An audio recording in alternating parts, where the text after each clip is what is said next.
The end of the road.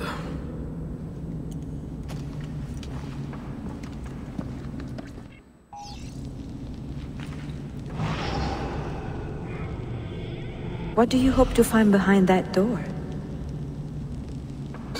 Knowledge, above all else. Altair was a profound man and a prolific writer. He built this place as a repository for all his wisdom. He saw many things in his life, and learned many secrets, both troubling and strange. Knowledge that would drive lesser men to despair. Does that worry you? Sophia, you should know by now that I am not a lesser man. Ezio.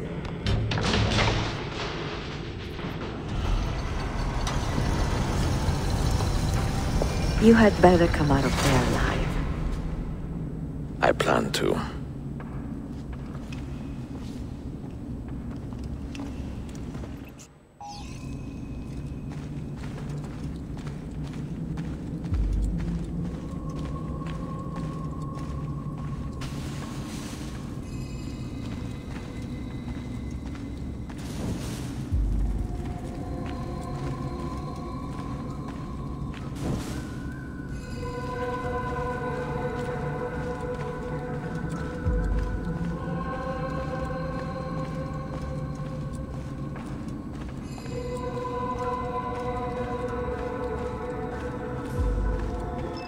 No books. No wisdom. Just you, fratello mio.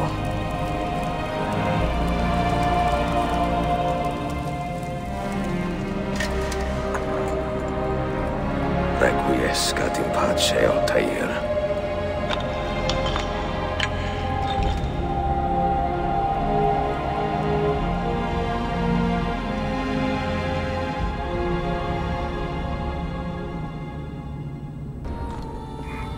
You have seen to my books.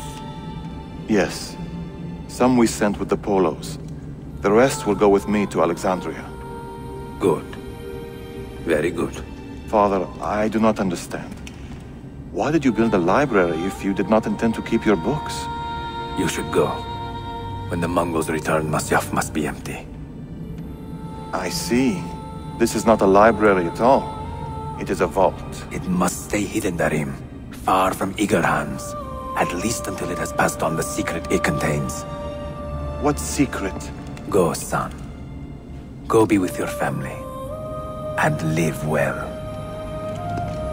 All that is good in me began with you, Father.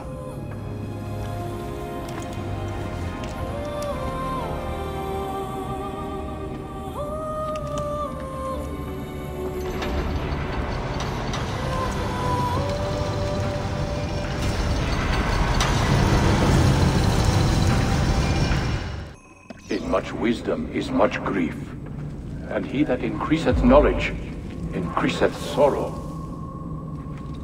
What does it tell you? What do you see? Strange visions and messages of ones who came before, of their rise and their fall.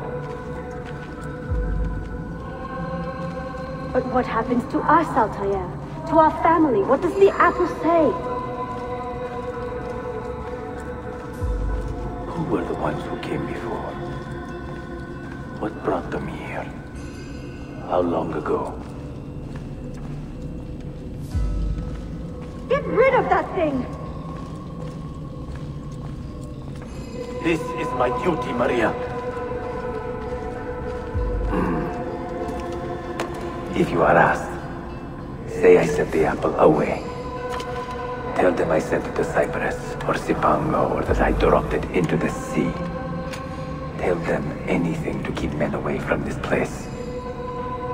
This apple must not be found.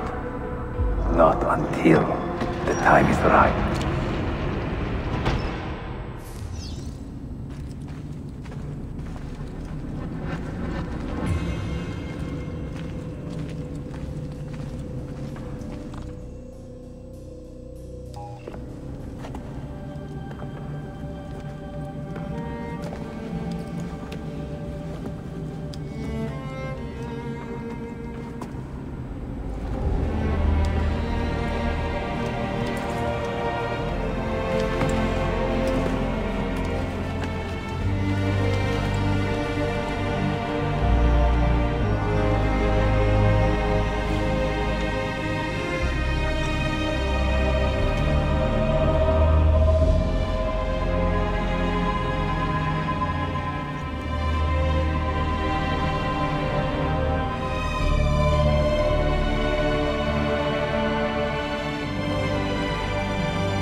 Another artifact. No. You will stay here. I have seen enough for one life.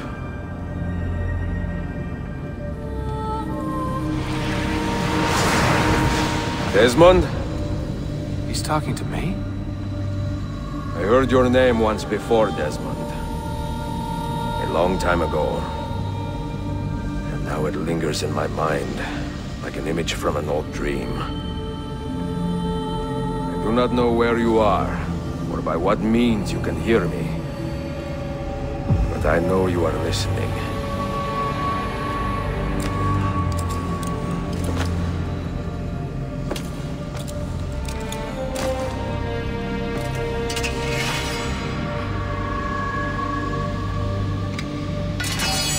I have lived my life as best I could, not knowing its purpose, but drawn forward like a moth to a distant moon. And here at last, I discover a strange truth.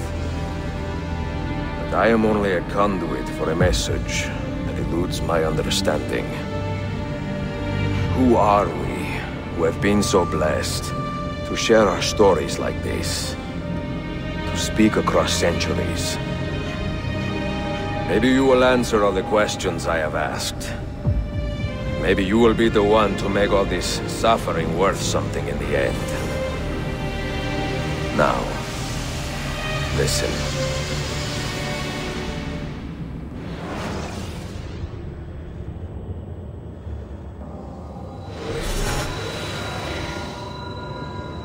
Do you hear me, Cypher? Can you see me? Ah, there you are. Good. A strange place, this nexus of time. I am not used to the calculations. That has always been Minerva's domain. I see you still have many questions. Who were we? What became of us? What do we desire of you? You will have your answers. Only listen, and I will tell you how. Both before the end and after, we sought to save the world. We built vaults within which to work, each dedicated to a different method of salvation. They were placed underground to avoid the war which raged above, and also as a precaution should we fail in our efforts. Each vault's knowledge was transmitted to a single place.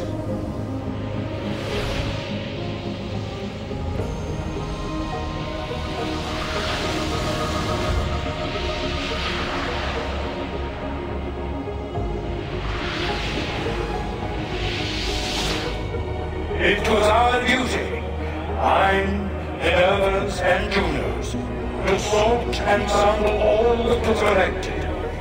We chose those solutions which held the most promise, and devoted ourselves to testing their merits. 6 we tried in succession, each more encouraging than the last, but none worked. And then the world ended.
The earth shook for days, the fires burned for weeks, and when the ash had settled, less than 10,000 of your kind still lived, and far fewer of ours.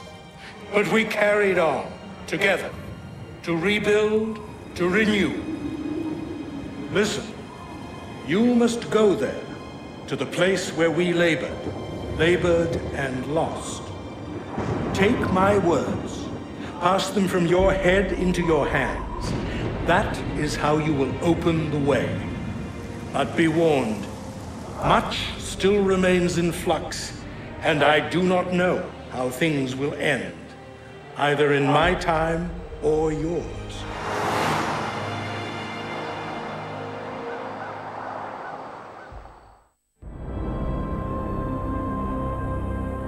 Wait! Look! His vitals are stabilizing! Something's happening! He's moving! Desmond, can you hear me? Son?